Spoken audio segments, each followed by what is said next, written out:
សូមគ្រប់ទៅដល់ថ្នាក់ដឹកនាំក៏ដូចជាបុគ្គលិកកម្មករដែលកំពុងអនុវត្តជាជាប់នៅក្នុងចំការកស៊ូថ្ងៃនេះយើងខ្ញុំទាំងពីរនាក់ជាបុគ្គលិកបច្ចេកទេសមានសេចក្តីសមនោះបានពំនាំយកនៅការឆូតតឲ្យបានត្រឹមត្រូវតាមស្តង់ដារបច្ចេកទេសកុំឲ្យជ័រហូរចេញក្រៅចានដូច្នេះសូមបងប្អូនសូមទស្សនាតាមដានដូចតទៅដោយនៅក្នុងកាលរដូវនេះជារដូវភ្លៀងធ្លាក់ដូច្នេះសូមបងប្អូនមានការយកចិត្តទុកដាក់ក្នុងការចាក់ជីឲ្យបានត្រឹមត្រូវនិងផ្ដោតទៅលើការឆូតត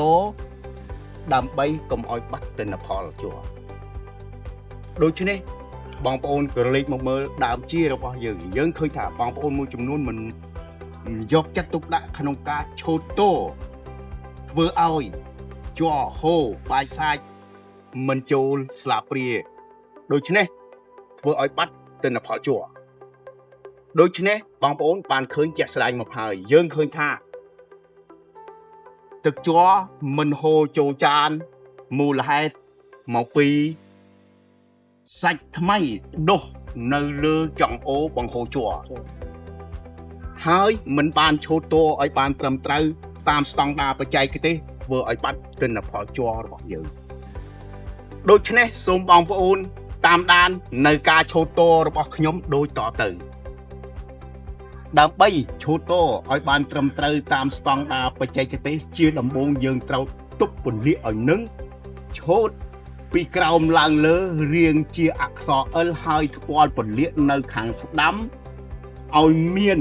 ជញ្ជាំងដើម្បីទប់លំហូរទឹកជ័រកុំឲ្យហូរក្រៅចានចំពោះការឆូតតនេះមានជម្រៅ3មីលីម៉ែត្រចំពោះមុខជាខ្ពស់យើងត្រូវឆូតពីក្រោមឡើងទៅលើរីឯ